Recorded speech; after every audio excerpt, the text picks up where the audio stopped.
Yeah, good evening. I'm your host, Don Armando. So, tonight we're just going to talk about a special topic. So, before any of my special guests actually come, I'm just going to play some music.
Yo, man, how you?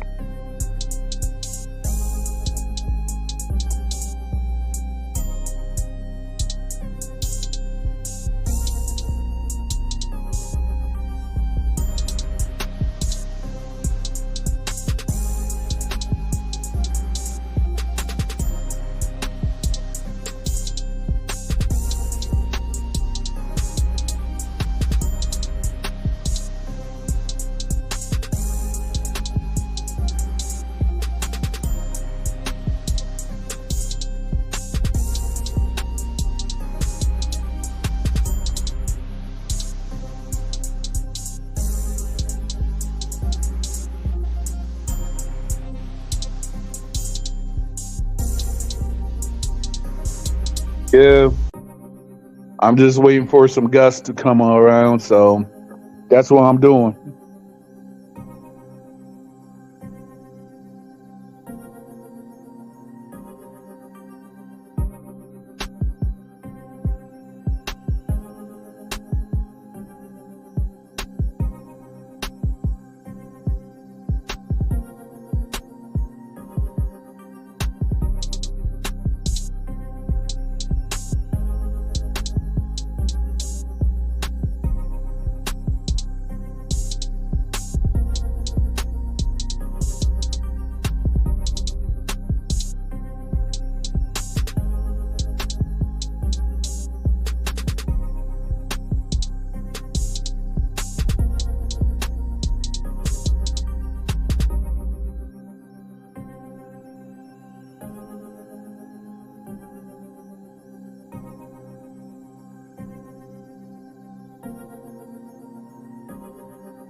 Yeah, good evening. So, tonight I just really wanted to talk about what happened, I guess, on Saturday or Sunday to Nicholas Dominici. May he rest in peace. But I've been seeing I've been seeing that this has been going on for at least quite some time. So I want to know if there's any other stories that's been happening with child neglect all over the country or past cases with child neglect in New York City. And if that's so, I want to know what can we do better to actually protect these children?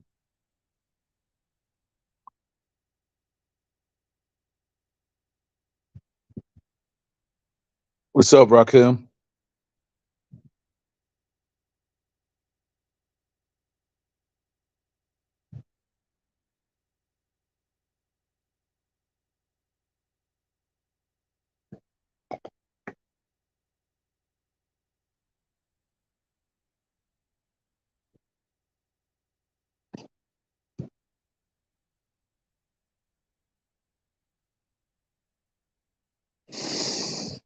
Hmm.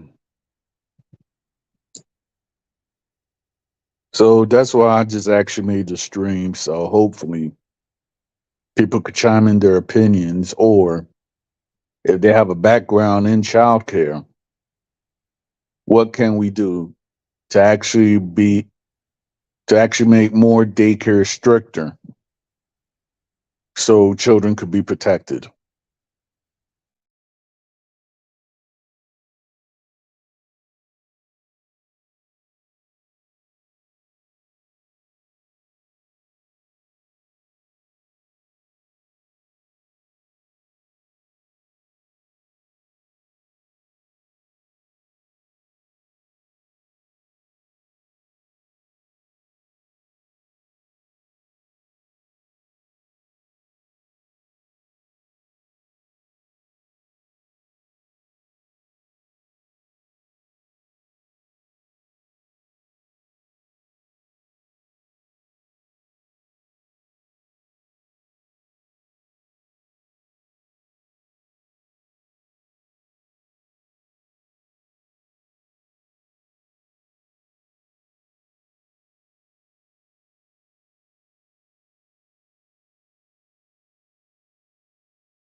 Thank you.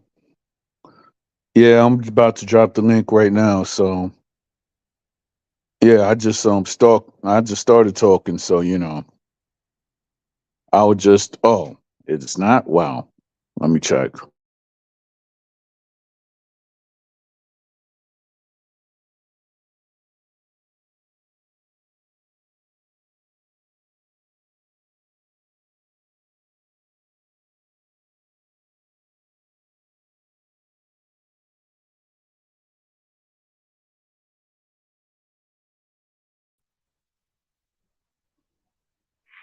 All right, so you anybody hear anything now?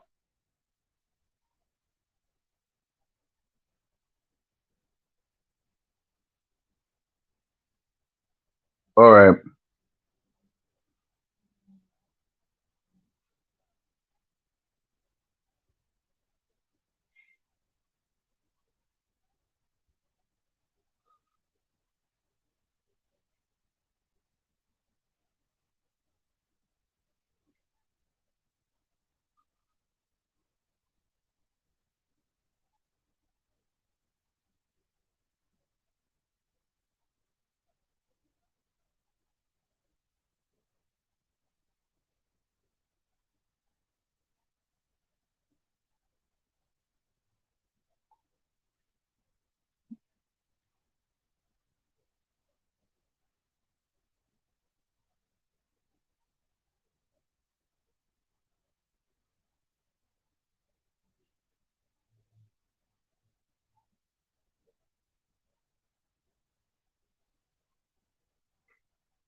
All right. So that's why I actually want to talk about because I know that there's people that have worked in taking care of children, and I know people that know a little bit about childcare. So I just want to know because I'm not an expert in anything. How could this tragedy could have been prevented in the Bronx?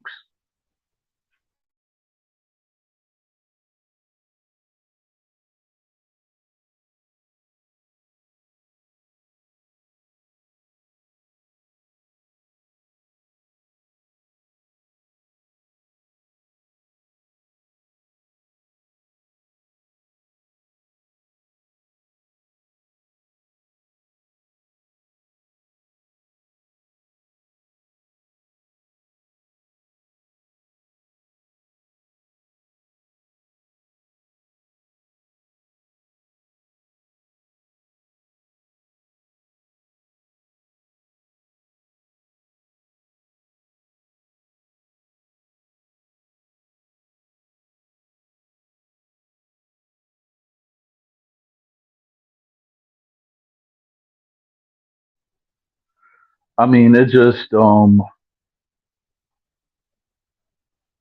I just really want to know because there's a lot of variance that's going on, and I currently don't live in the Bronx, but I visit time to time.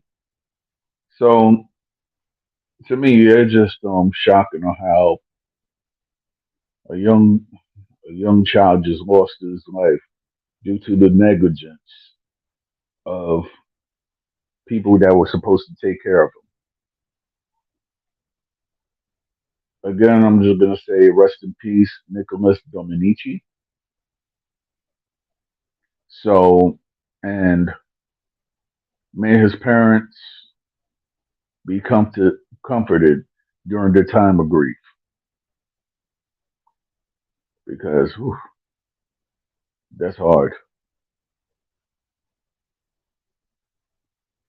I wish that on nobody, not even on my worst enemy.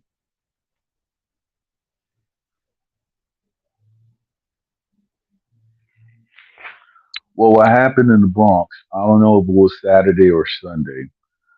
Um, Young children who were in the care of daycare passed away due to the negligence of the owners of the daycare. And it was discovered that these children were unalived because fentanyl was in the presence. So how I understand is that if anybody else is even close to fentanyl, not even taking the drug, fentanyl is so potent it could actually kill people that be around it. So the young boy who passed away, Nicholas Dominici, and several other children in the care of this daycare. Nicholas sadly was the one that passed away, but several of the children had to go to the hospital because the owner of the daycare or landlord let his cousin go in the vicinity and was paying, and the guy was paying $200 a month to the landlord. So between that, it was found out that this guy was being a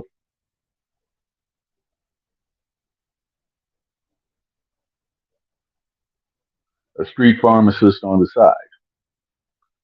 So when he was a street pharmacist on the side, he actually had that power, that potent product around the vicinity of kids, and the kids nor the parents knew.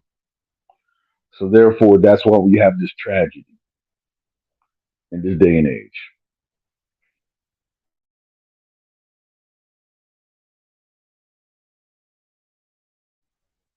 All right, Raquel.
Yeah, so that's what's been, I guess, sadly happening.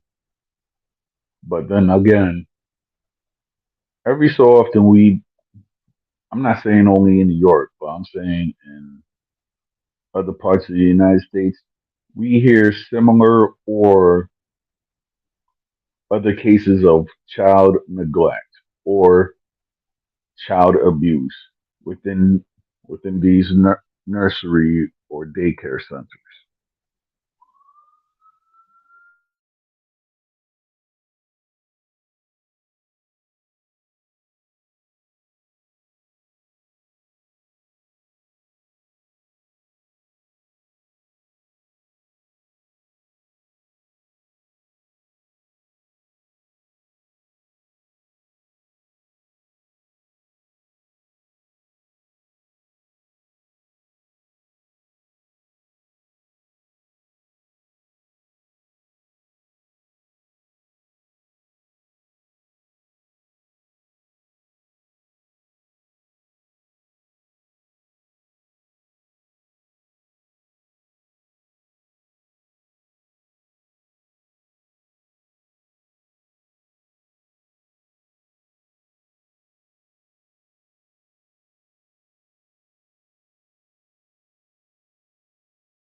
What's good, Rakim?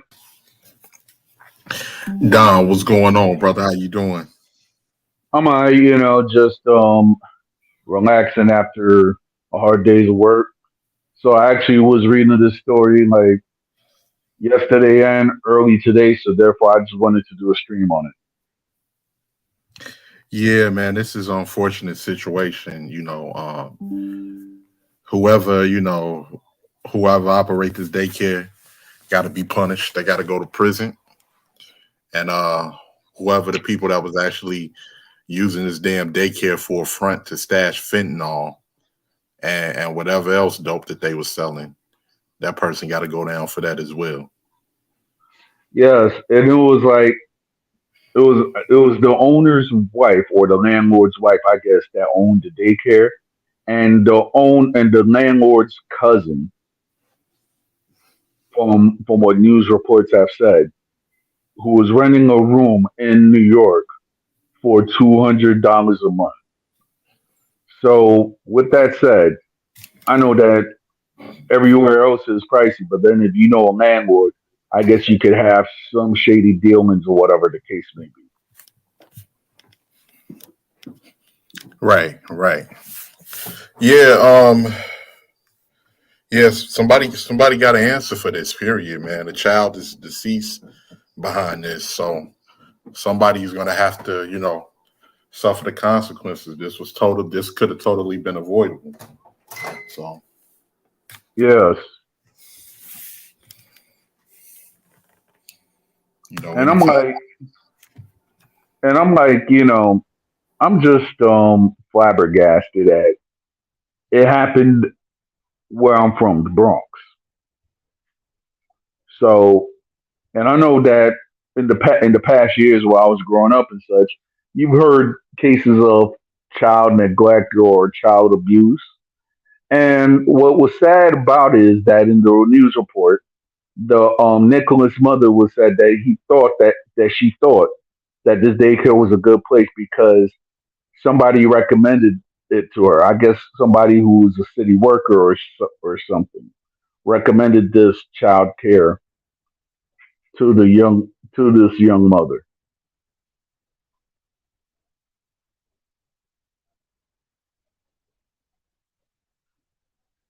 I mean, just like we saw what this stuff has done to, all these different celebrities, actors, rappers. Fentanyl is no joke. It's no joke, and that was completely that was complete negligence stashing that stuff there. And of course, whoever was renting that room to whoever, obviously they doing something in the streets that they really ain't got no business doing. So, in the turn, based off of their poor decisions, the child has lost their life behind that. So, an innocent Yeah, child got nothing to nobody, ain't even had the opportunity to make their decisions yet. So, I know. It's like it's just sad because I mean, like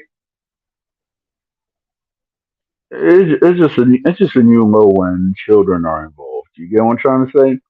In any type of crime. I mean, I could understand if people could do what they do and everything like that, but please don't involve children. That's all I ask.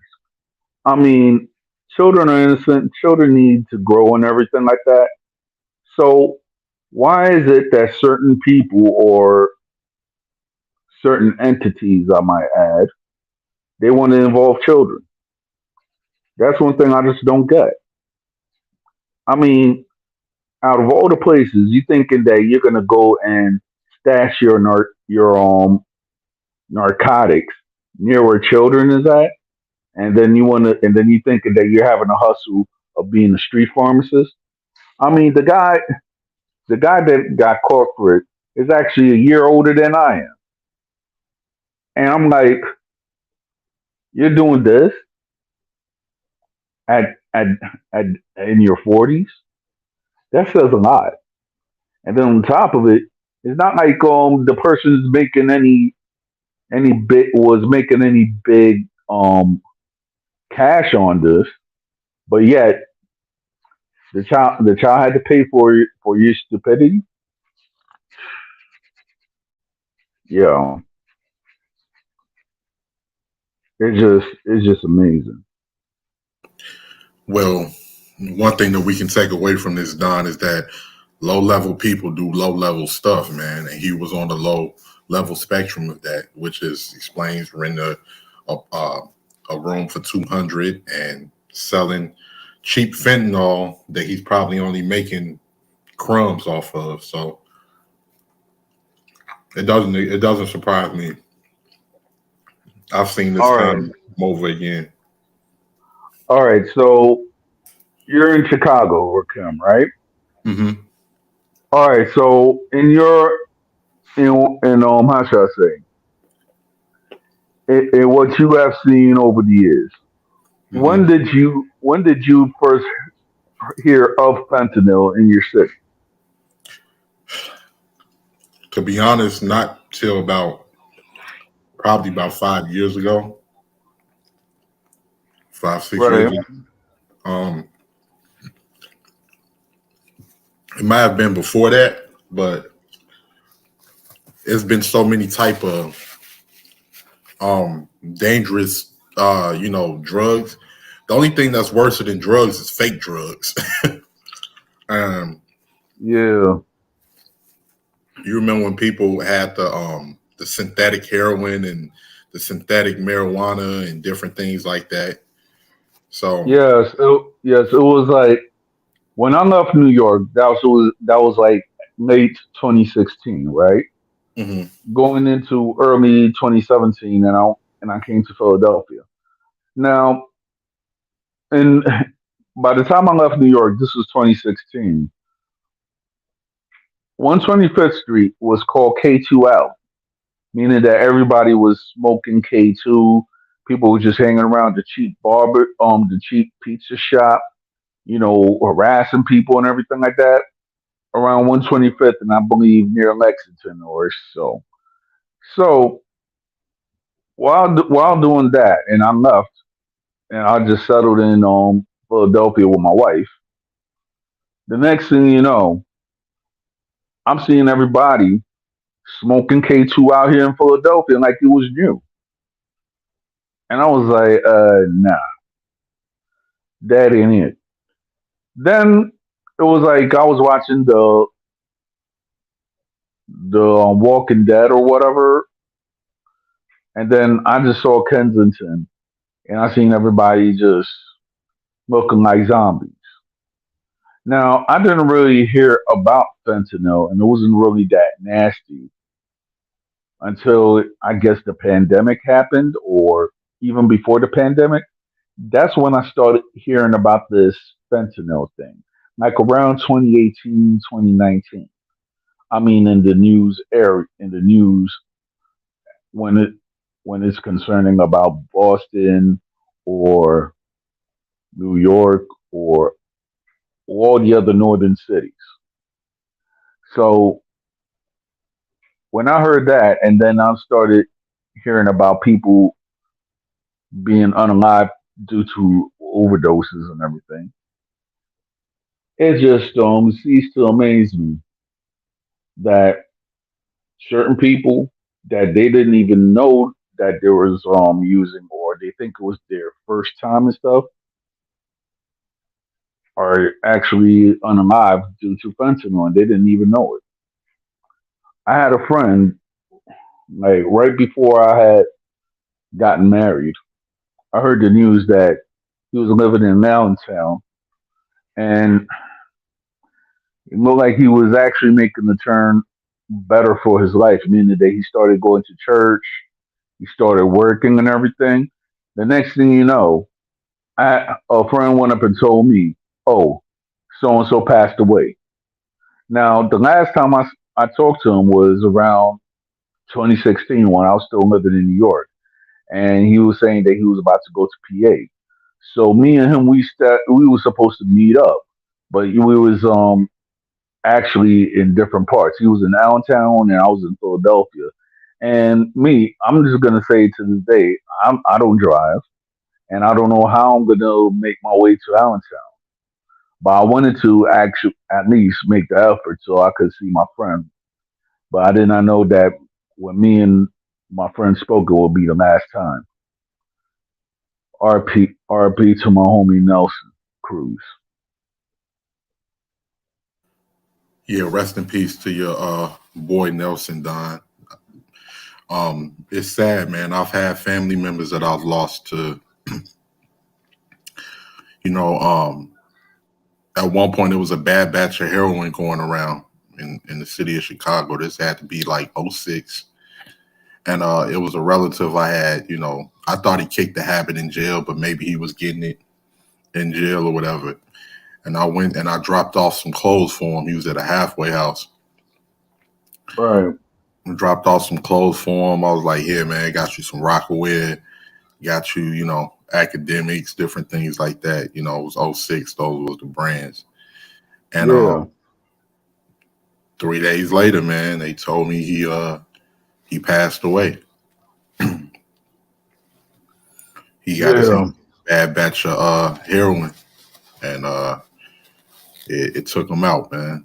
And it's crazy because we were just together at my grandfather's funeral. So Yeah. something Yeah. serious. I tell people all the time, man, stay away from that crap, man. Stay away from that, like, you know.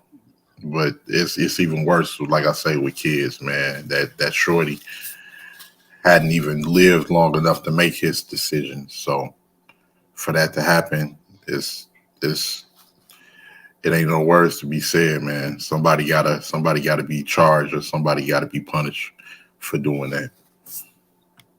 Yeah. And it's just I don't know. I'm still in disbelief because even though I don't live in the Bronx anymore, and, I come sometimes back and forth to New York, but just to hear this happen is just heart wrenching, say the least. Shout out to Jess. Much love to you and respect. Now, and like people that who are professionals in daycares and everything like that. How can, in your opinion, how do you think we could actually prevent this from happening? Do states need to have stricter laws, or do people who want to actually open a daycare center have to go through rigorous and procedural things before they even actually open the daycare? What are your thoughts about that, Rakim? Well, we already got stricter laws. I think people need to go through you know, what you were saying about what they need to go through for daycare besides the Yeah, law. I think they need stricter training or sensitivity training because Absolutely.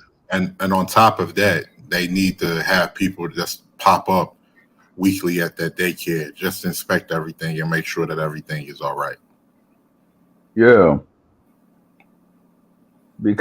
I'm seeing because the thing is though like for a time now, even when I was growing up, everybody's been hearing about child negligence, or you go to a daycare and then a child might be hurt or something like that, and then cases arise and so forth. So I'm just saying, with this happening, and the owner, I don't know if that person spoke English, but the owner was of Dominican descent. So I'm not going to say that all Dominicans don't speak English, but just to open that in the community and everything like that. I think that during due to this passing of this young boy, I think that more training needs to be into all these daycares, so therefore it could prevent all a death like this happening again in other cities or states. Absolutely, absolutely, and it's not just about these people being of Dominican descent, anything like that. This can happen to anybody. This is something Exactly. that transpires with any and everybody. It's just that Yes. people have to be they places of businesses have to be evaluated. It should be you know week, Inspected.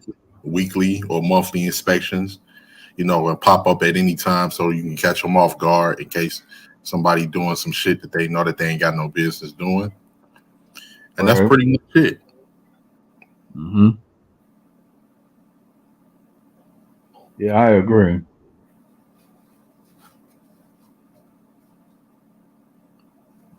So yeah, that's what I have to say about it.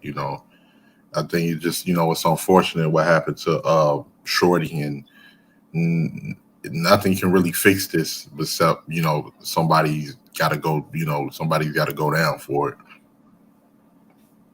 Exactly. It's still not going to fix it. That's just going to remedy it. The problem. So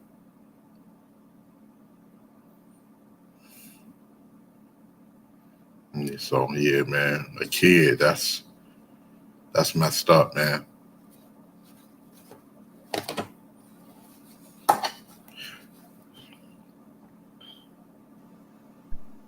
Yeah, it is.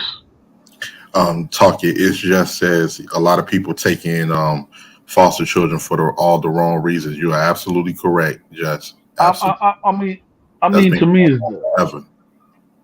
I mean, it's fun. It's funny that you say that because, all right, I'm not gonna go around and say that you know s- things in life happens, right?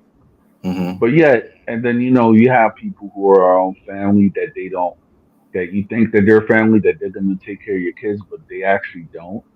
And Hmm. then, and then foster care, I guess within this country makes it worse. It's even to the point that you have certain people that they don't even know who their family is because of that they've been going through foster care all their life.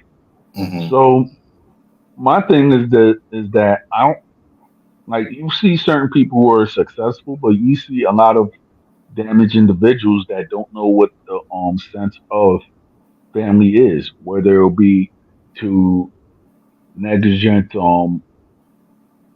parental figures like aunts and uncles, maybe grandmas, and then foster services. You have certain people that they might even have criminal records and such, and they don't know how to take care of a child. They just see that child as a paycheck.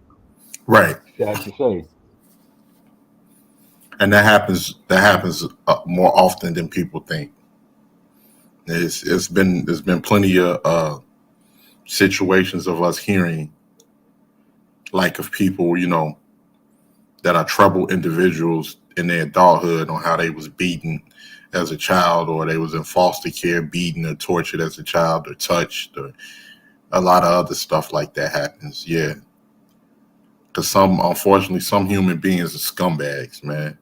They have no moral principle that they stand on at all, and the only person that really will harm a child is a coward. But it's people out here that prey on the weak. Unfortunately, it's people that see the innocence of a child and they prey on that child because they feel like that's a person that they can bully, a person that's not going to hit back, or that they can establish dominance over. Unfortunately, that's the type of cowardly people that we have out here.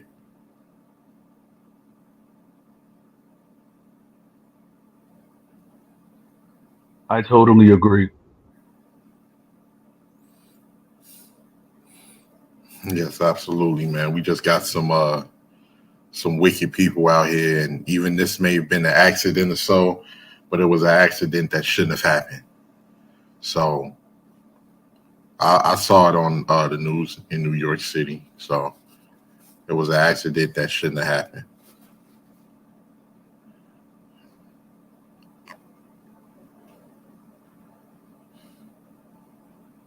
Yeah, because this is my thing. I mean, it's is very I guess used to it now that a lot of young people are actually being unalive due to fentanyl or whatsoever. And there's even other artists that's I guess in the underground that have passed due to overdoses or whatever. So it's like we're at a point that you think that you're just gonna have a fun time or whatever, and then the next thing you know, you may not make it out alive. Absolutely. I So mean, we saw this. Uh, what's his name? What's the boy? He was the rap Mac Miller. You know, yeah, on from fentanyl, DMX, fentanyl, Michael K. Mike Williams, Monday Williams, fentanyl. fentanyl. So many people was dropping from that fentanyl. It was crazy, man. Yeah, and it's sad And to say. they say all it takes is a little bit, just a little bit, something the size of a Exactly. dime, and that's Yeah, and kill. and even I was looking at a documentary in Mexico, and they was saying that all these guys had to put mask over their face because if they even inhale it, Mhm. they'll pass away. Absolutely, yeah. Shout out to you, What's up, Irby. Irving? What's going on with you, brother? So yeah, man, it's crazy, man. It's crazy. Oh Oh yeah, yeah, and he said don't forget Juice World. was that fentanyl or was those like ecstasy pills? But we really Yeah, can't tell, man. We can't tell. It's so much stuff out here, and like us, like yeah, fake stuff yeah. too, man. It's all over the place. Got you. I watched the playback to that, so that was Oh, good. oh yeah, Yo, they took it down. Shout out to you, Irby. Yeah, they took that stream down. I thought that was a good stream too. They told me right after they got out, they was like, yeah, your stream been removed. oh wow.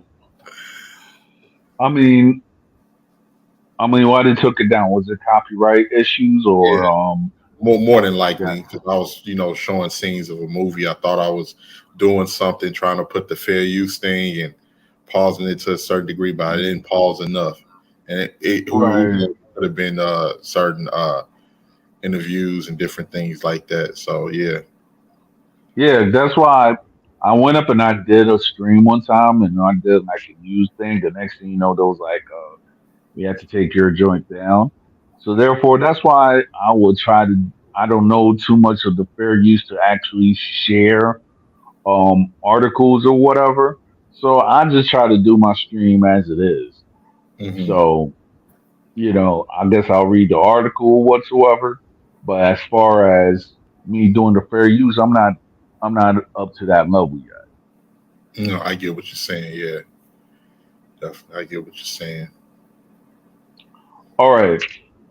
So within the collective,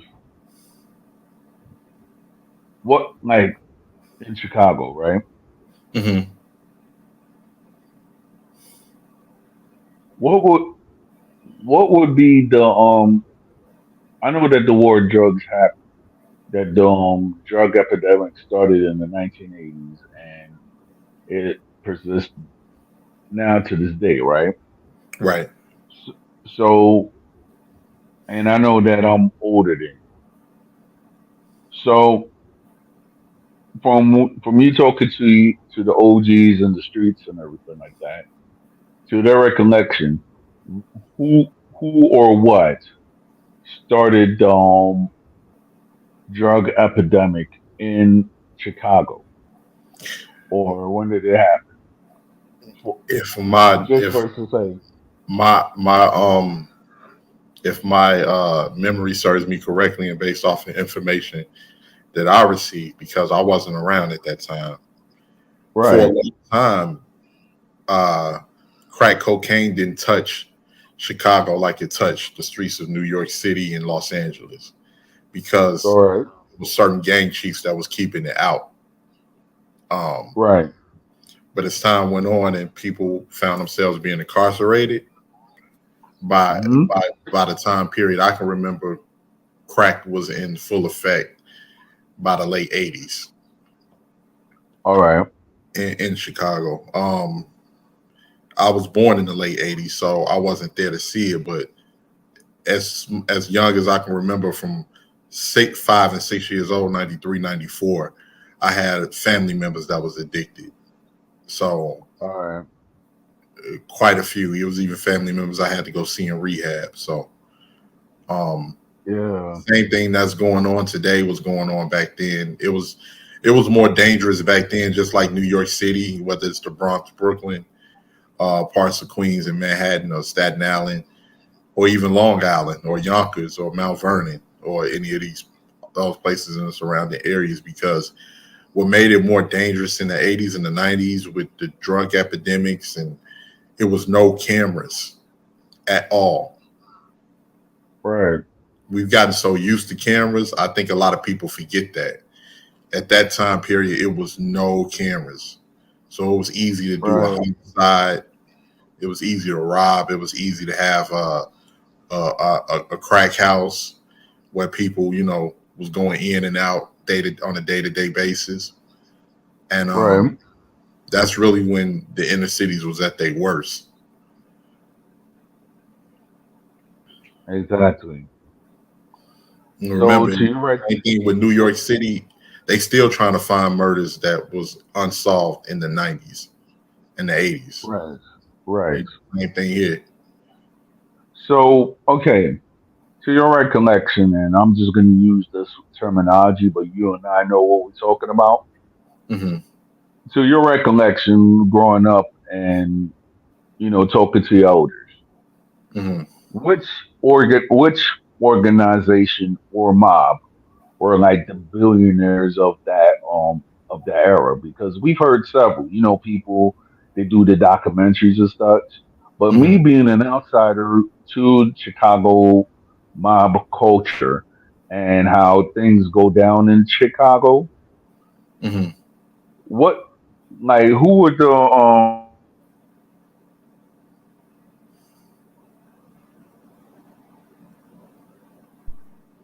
who were the top dogs during the late '80s and early '90s when it came to the crack epidemic? To your Well, I would recollection. say it was because I can only speak for the South Side and parts of the North Side.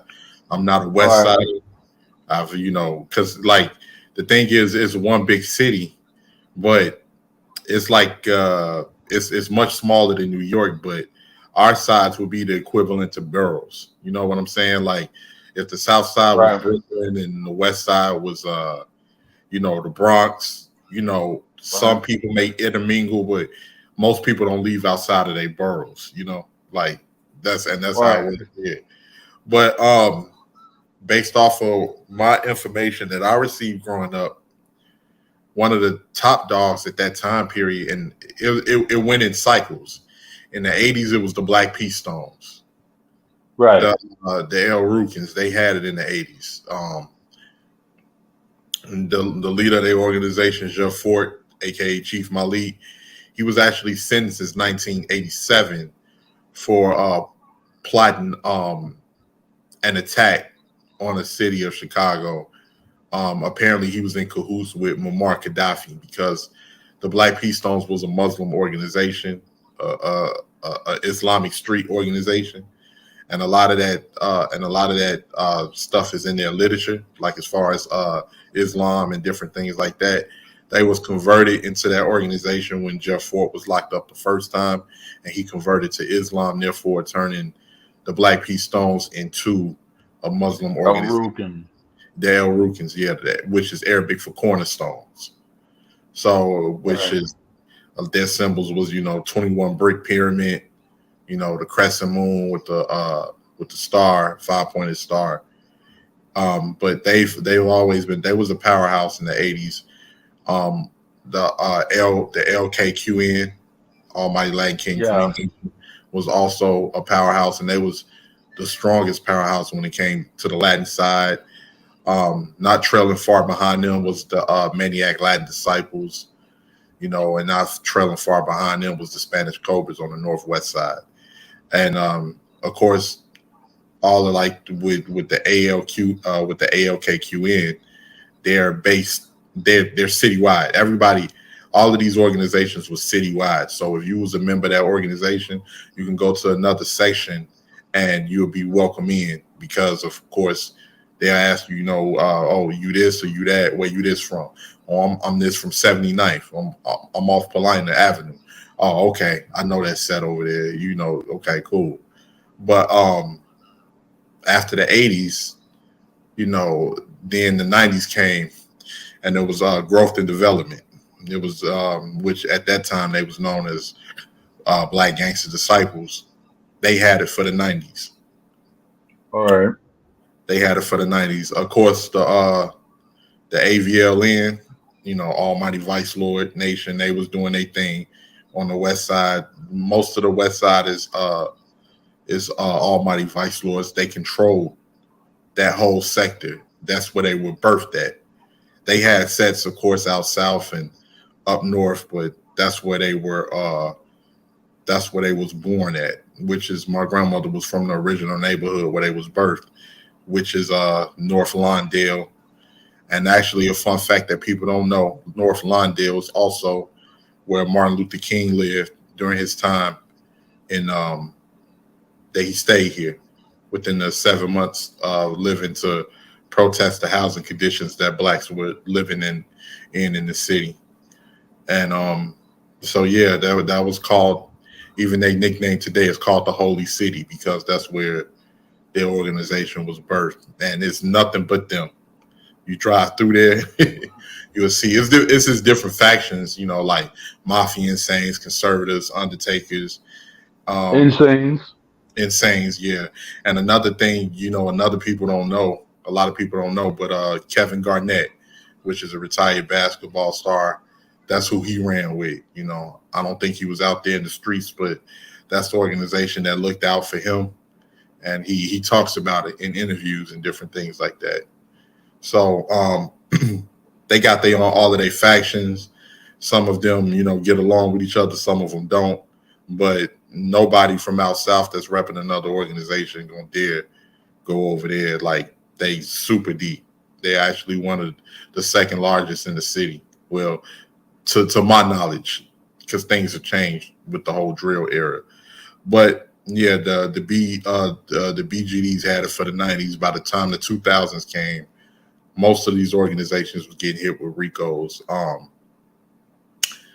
The Mafia Insane VLs, the Maniac Latin Disciples, the Kings with Operation Broken Crown. It was on the news like every other month. It was an organization getting hit. Where they was they was it getting hit with the RICO and bringing in leadership, which was eventually led to no structure, causing the group to fractionalize in the streets and become their own sector that was worn with people part of their same organization, which is really what happened throughout the whole city.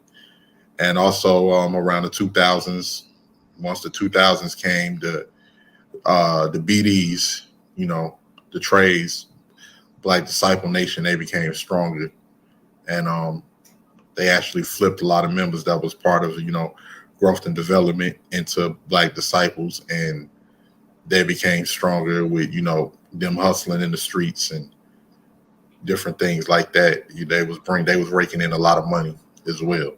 So All right. I have a question for you, and this is one thing that I've always wanted to ask. Now, it concerns, as a known SO, R. Kelly, right?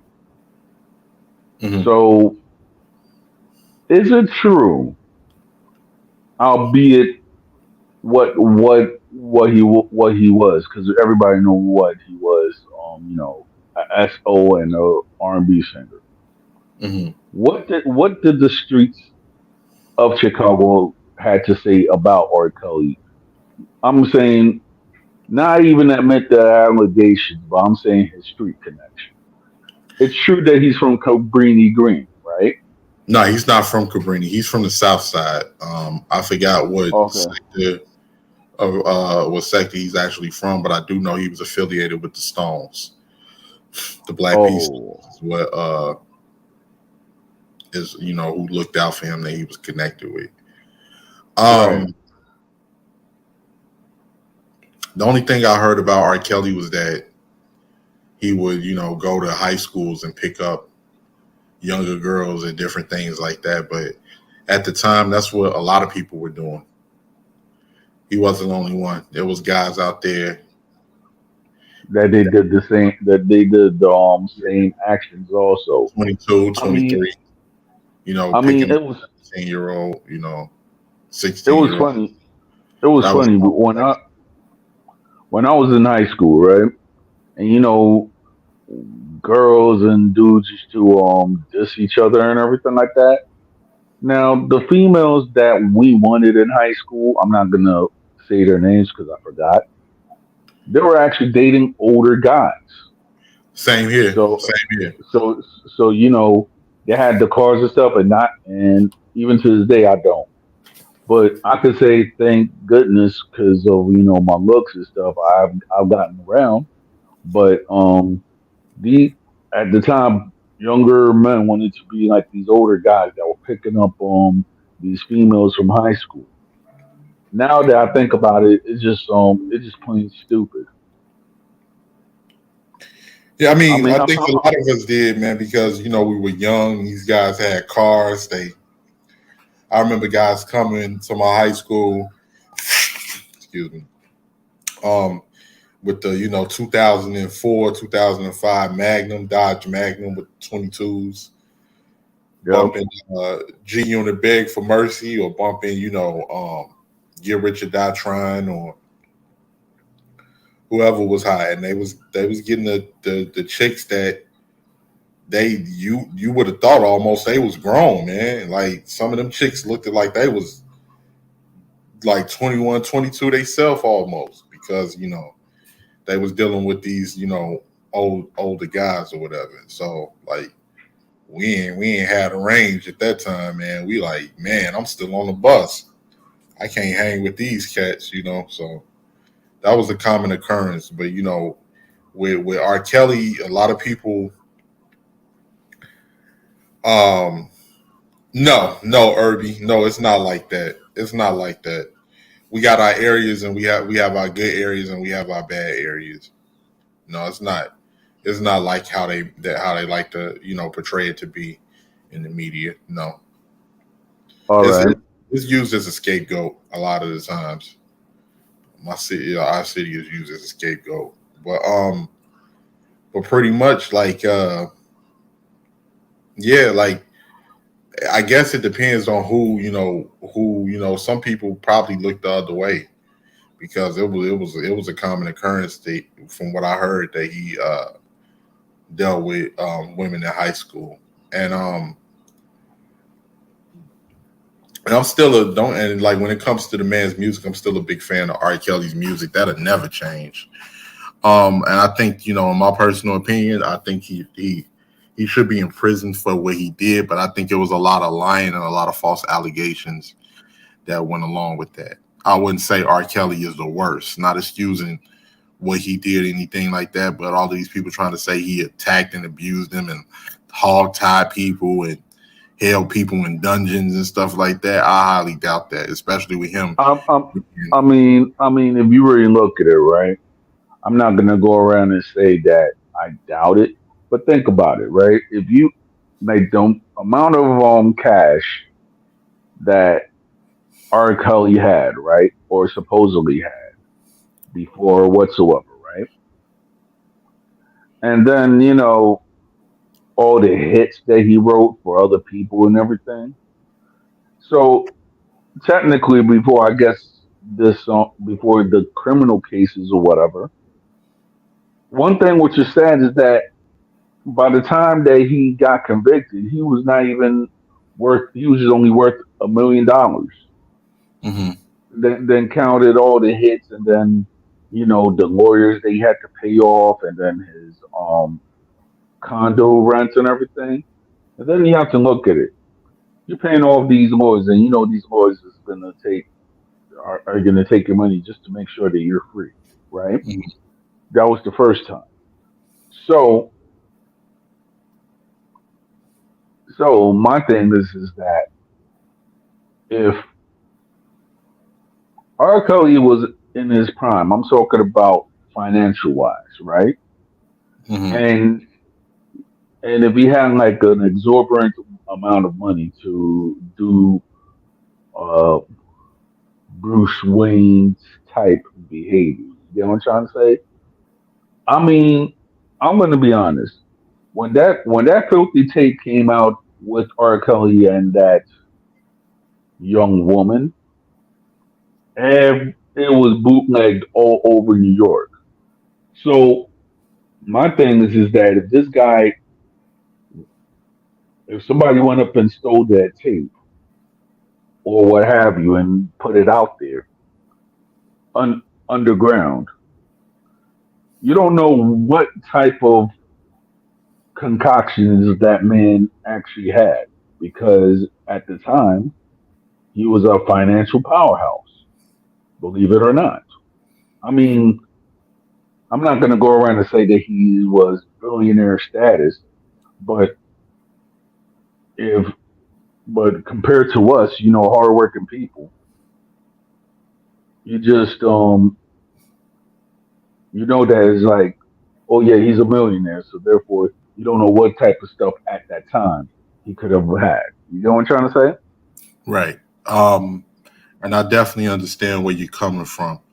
The only reason I said what I was saying is based off the fact that it's kind of difficult to be a millionaire and do all of this stuff like that a heinous person because it's you can't get away with it. Like one or two things is going to happen. Either you're going to be hit with a bunch of lawsuits, or if you don't want to be hit with lawsuits and you decide to delete the person that you've done all of this stuff to, then an investigation is going to be, the police, Federal Bureau of Investigation is going to be knocking at your door. So Yeah, those are the two things. I mean, when you got millions of dollars, you got to watch how you even approach people in public. You can't even push a person without them falling down and saying that, oh my God, emotional distress. My back is broken. I got to sue this person for $300,000. So the idea that he was doing all of this stuff and it wasn't lawsuits that was filed, um, I highly doubt it.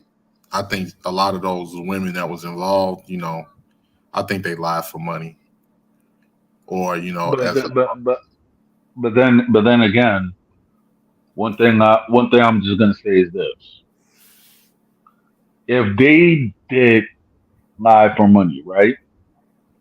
How many of these women are actually financially based? You know what I'm trying to say? You have to. And I'm just saying this because you have to follow the money in certain aspects, right? Let's say, for example, okay, yeah, we're gonna pay you this exorbitant amount of money. We're not talking about millions. We're just talking about thousands, right? hmm Because thousands, unless it's under 50,000, could just go and check for you. You know what I'm trying to say? hmm So my thing is that you have all these women that they actually participated in this documentary because apparently because of that interview that R. Kelly did with Gail King, right?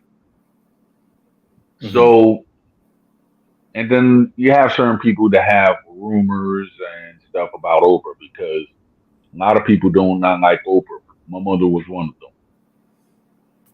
And I started to dislike Oprah because I was with the ex at the time. And it's like, okay, why the heck you want to go watch Oprah, right? And then I want to watch my Spike TV. Yeah, you're not letting me watch. But yeah, you're not letting me watch my Spike TV. So therefore, you could go and sit down and listen to your dear Oprah. I got beef with that. You know what I'm saying? And it's um, like it was to the point that I'm like, okay, Oprah went up and I guess financed Dr. Oz, financed I guess financed Tyler Perry, you know, or and Dr. Phil, right? mhm.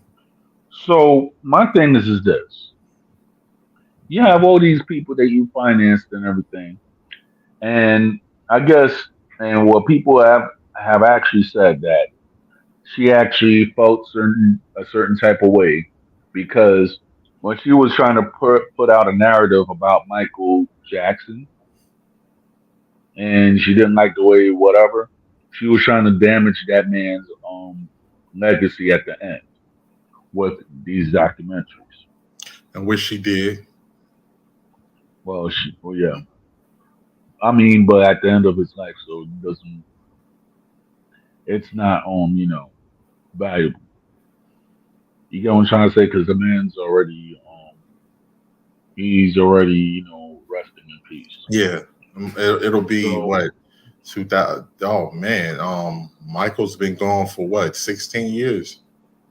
exactly. Yeah, Michael's been gone for 16 years because he left us in 2008, if I'm not mistaken. May have been 2009. It might be Yeah, 2000. yeah, yeah. It might have been 2008, 2009. Yeah.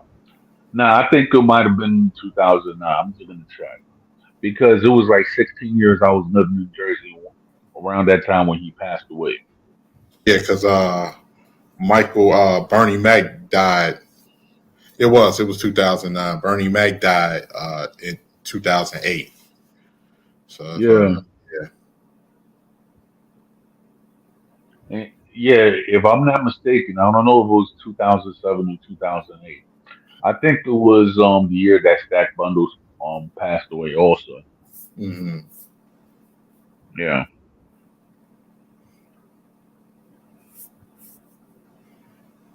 So this is my thing.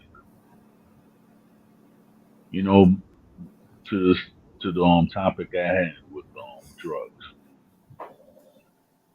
Um as an elder, I'm just calling you an elder because you've had your experiences and you are now a working man in the city of Chicago.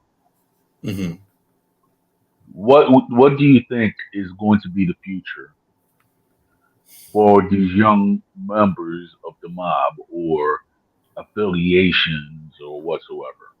Because I was listening to a interview with G Herbo, and hmm he actually said that if these founders were to ever come back, they will not they will not do anything because it's out of control now. So, do you actually agree with that statement? Yeah, I do. Um, First and foremost, it'll never happen once again because everybody is older. This is no longer the 90s or the 2000s.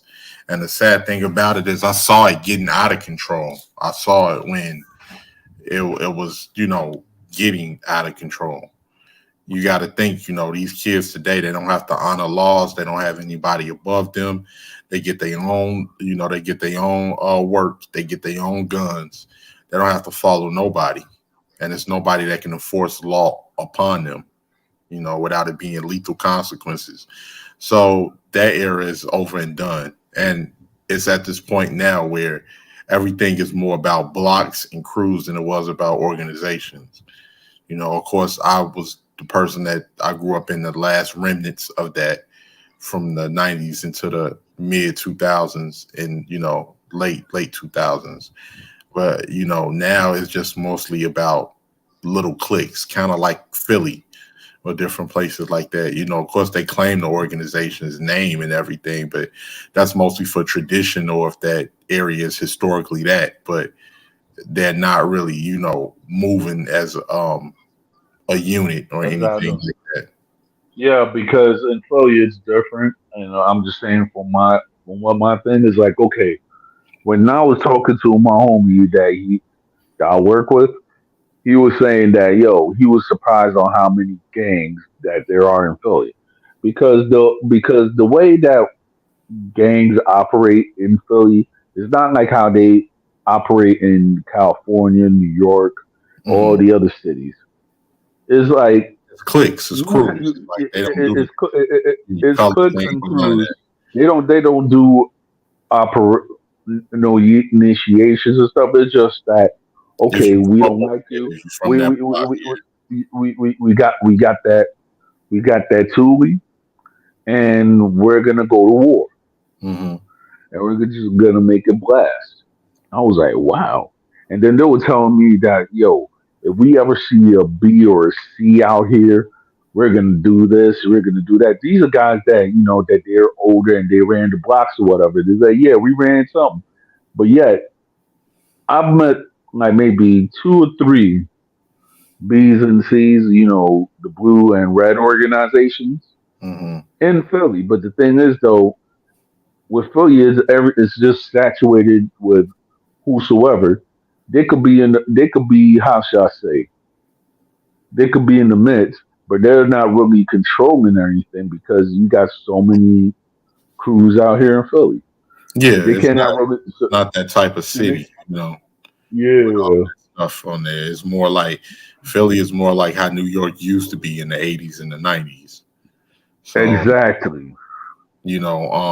and that's the thing, So yeah, G Herbo was right. It's not gonna, and I actually lived a couple blocks away from him when I was in the city at that time. The area that he's from is called Tarrytown. The area that historically been controlled by the Black P Stones, and even the clique that he claimed, No Limit, in the NLMB, or they say it stands for Never Leave My Brother, but it really stands for No Limit Muskegon Boys. But I'm much older than G Herbo, and I can remember a time period when they were No Limit Stones. Um, they was a faction of the Black P Stones called No Limit Stones, and as time went on, their leadership got locked up, and they clicked up with the Muskegon Boys, who was off of 79th and Muskegon, which was a renegade growth and development set, and what you call somebody that don't take orders or don't adhere to laws within their organization here is called the renegade. So they were renegades of the Stones, and Muskegon Boys was renegades of the GDs, and they clicked up. So here you got a little crew that got both GDs and Stones in this clique called No Limit Muskegon Boys. So All right. so So, all right.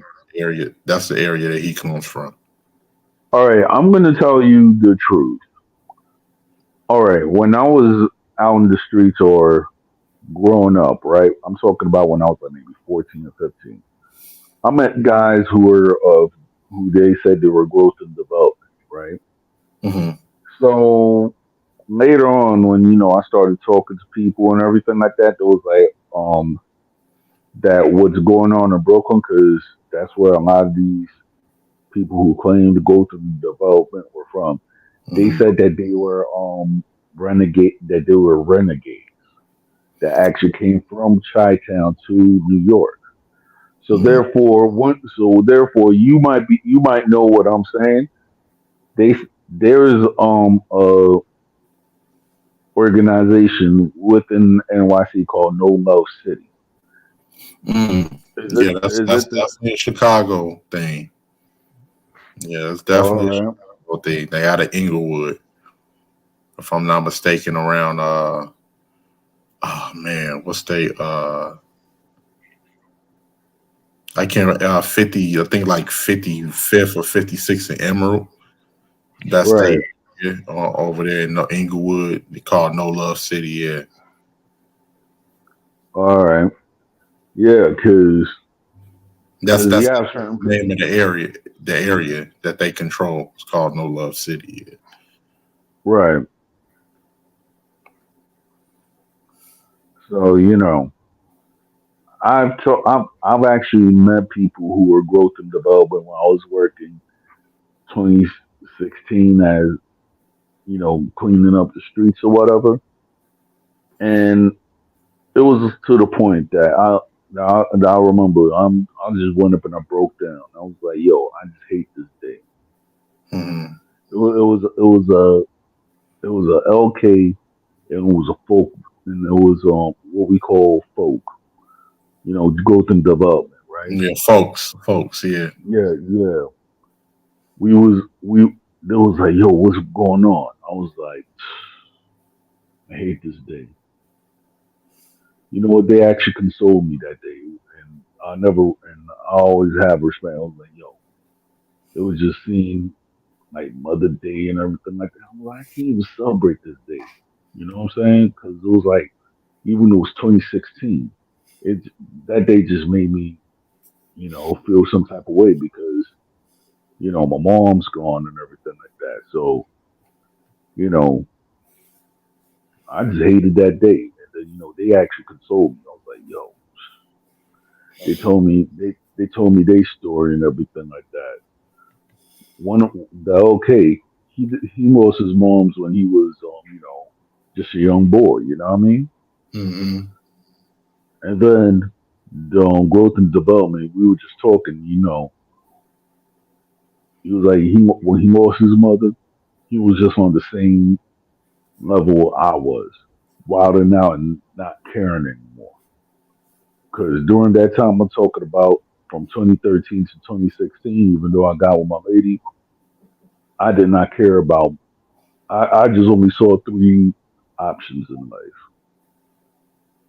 So I'm not gonna go around and say what it was, but I only saw three options in life. You know what I'm trying to say? After my mom Mm-hmm. passed, thank God I just got out of that thing because those were my three options.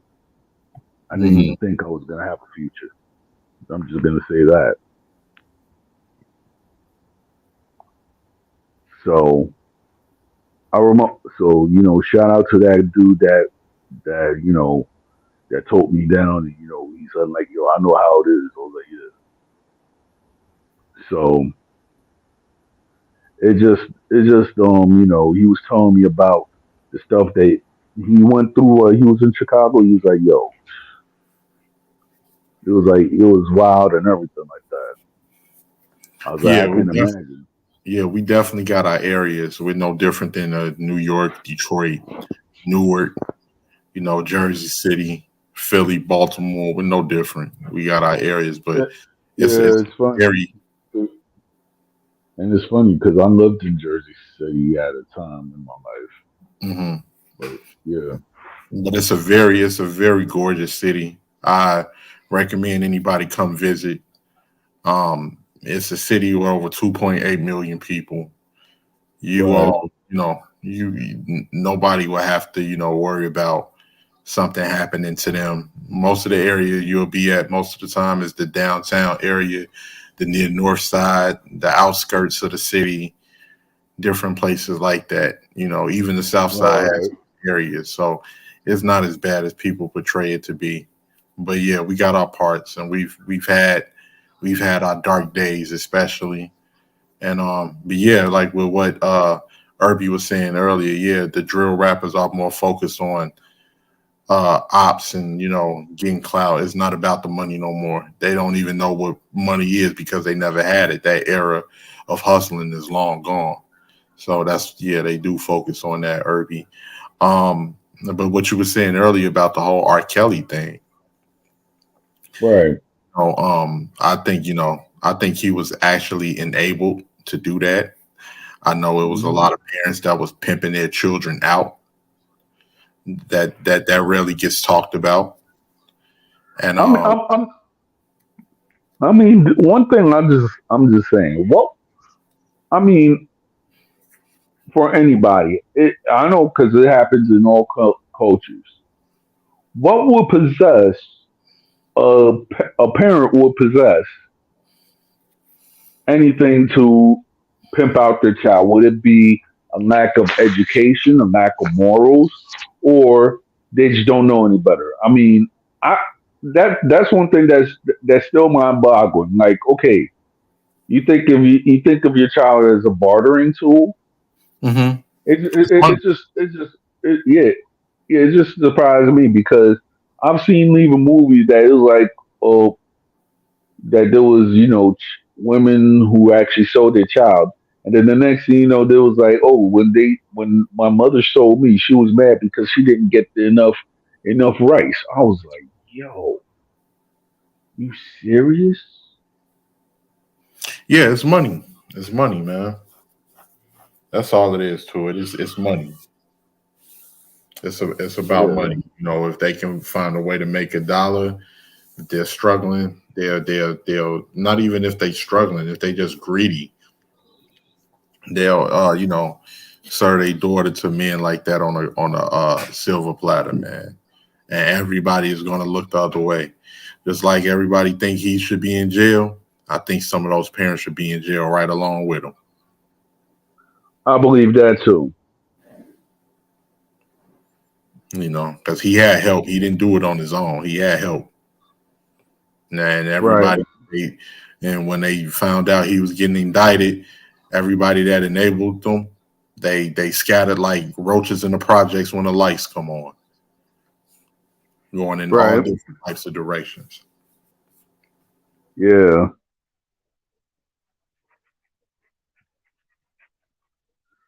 I tell you, man. So but yeah, he wasn't the only one, and that was a common occurrence at that particular time period. Right. Yeah, Irby, I seen that. I seen Force actually, and the funny thing is, Tommy is originally from here. That's so Yeah, Tommy's been. Joseph Sikora. Yeah. So yeah, man.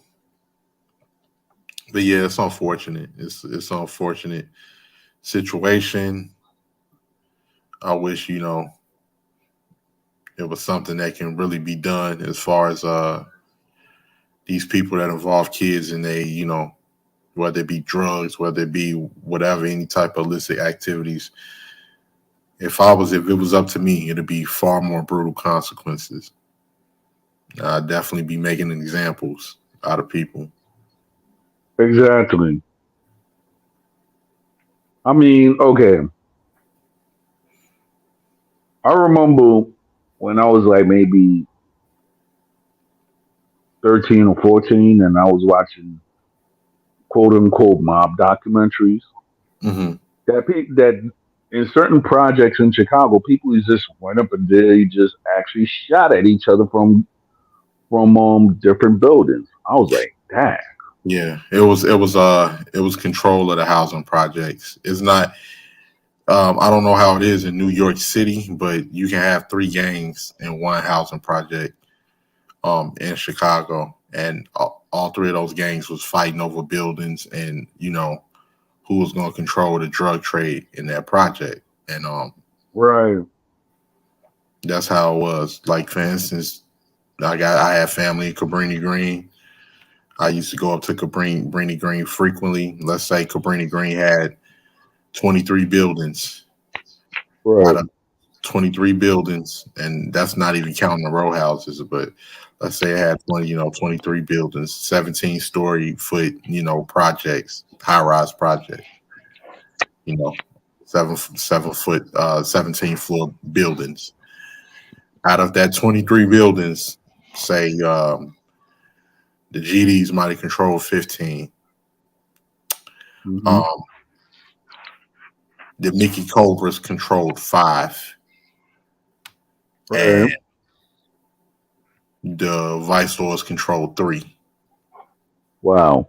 It was war between all of these different organizations. Not so much the Lords and the Mickey Cobras because they was under the same structure. Both of them was People's Nation, but they was going back and forth with the disciples, and the disciples was warring with each other over drug turf. You know. All right. So one thing that I'm just saying, right? like what, with your upbringing or whatever. Hmm. When you or people that you know that decided to join the mobs, right? Hmm. Was it like okay?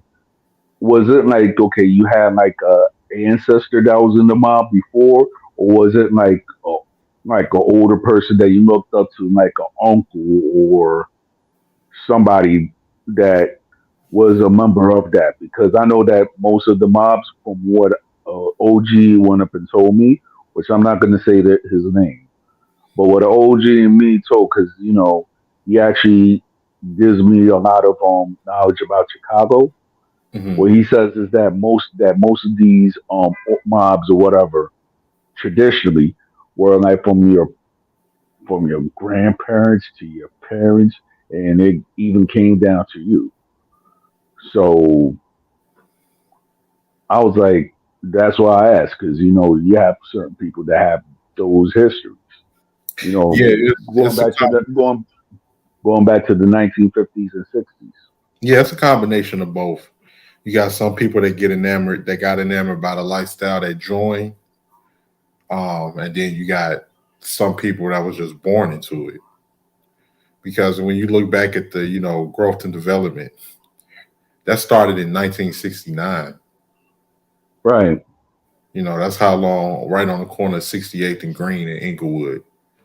Larry Hoover and David Barksdale, they merged their organizations.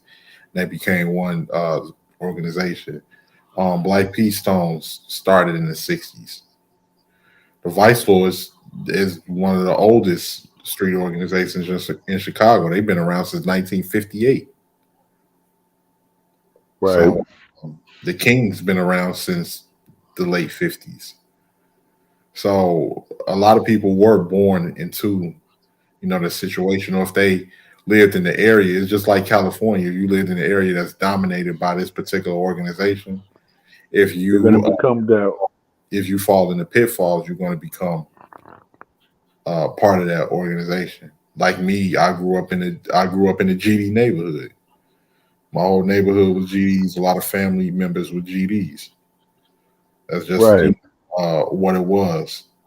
My grandmother was from 18th and Christiana in the Holy City on the west side, North Lawndale, and my grandmother was actually an original member of the Vice Lords before they became involved in street illicit Conservative. activities, when they were still, yeah, conservative, when they were still more into clubs, when they actually had got funds from the government, where they had businesses.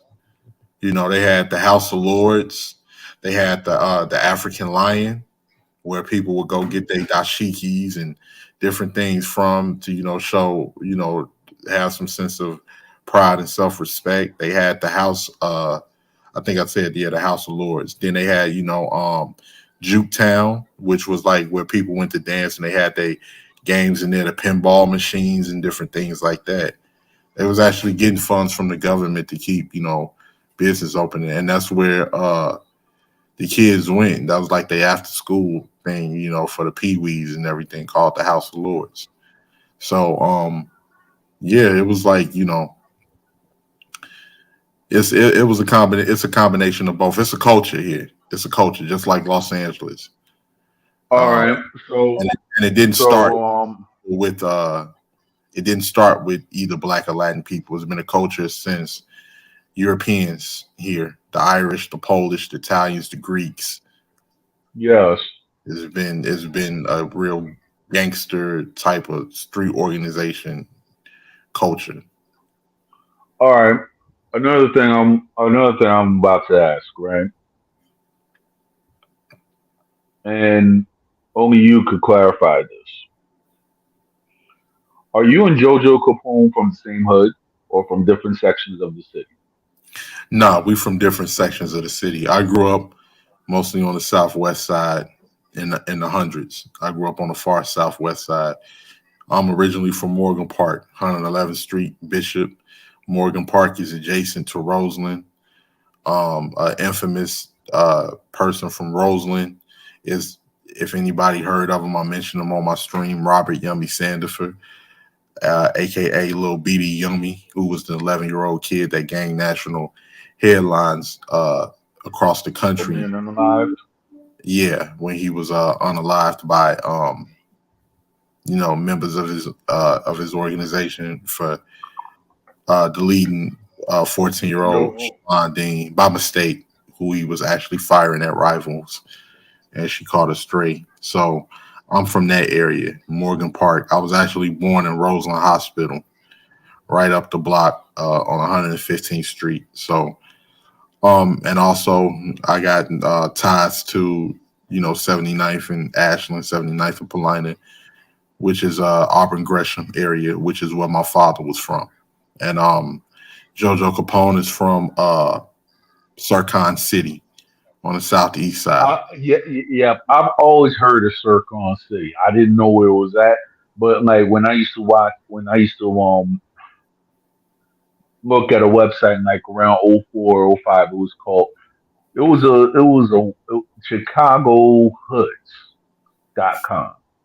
I used to look at that joint frequently Hmm. because it had all the nice tags and everything like that. All of the emblems, the colors and the hand. Yeah, yeah.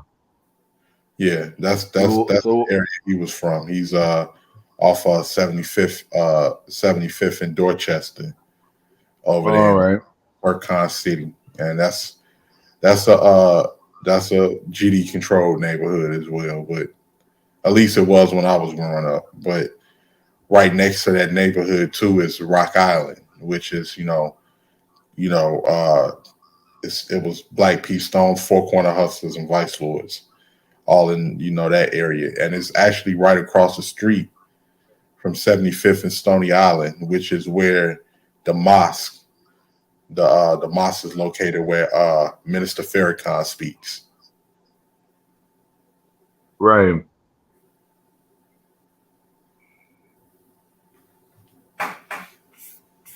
Interesting. Hmm. So yeah, that's where he's from. I live not far from there, but yeah, he's from over there. All right. So, in retrospect, what do you think will be the future for Chicago? I'm just saying, in your eyes and from your life experiences. It's not looking good. It's not looking good. Um,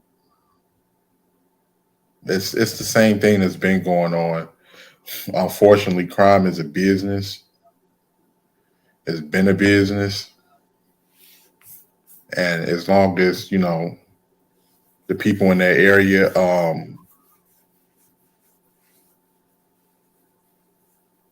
yeah, Irby, that was a fact. Those are facts. Yeah, those are facts too. But based off of from what I've seen, it's only going to get worse, man. Because a lot of these kids are products of broken homes that were socially engineered for this specific reason, and broken homes and poverty create misguided youth, and misguided and innocent and misguided and ignorant youth that are impoverished commits crimes, and people that Right, commit crimes are sent to the penitentiary where we're able to exploit them for quote unquote slave cheap labor labor. prison in the prison industrial complex. Right, So that's been the name of the game from the jump. And you know, people live their lives in a vacuum. They don't really pay close attention to what's going on or understand it. They just know that I live in a bad neighborhood. I watch drill music. They seem to get respect. I want to be like them because I want respect and I want to be accepted. I don't know nothing else. I don't know anything about trying to go to school and do this and do that. I know it, but the schools I go to is messed up right. with poor education and different things like that. So it's just like any other country or island, anything. They have a specific population that are considered the undesirables, that is completely ostracized from everybody else. That, if they can't use you to exploit you for money, then they just put you in a situation where you can't really prosper or function properly. Right. So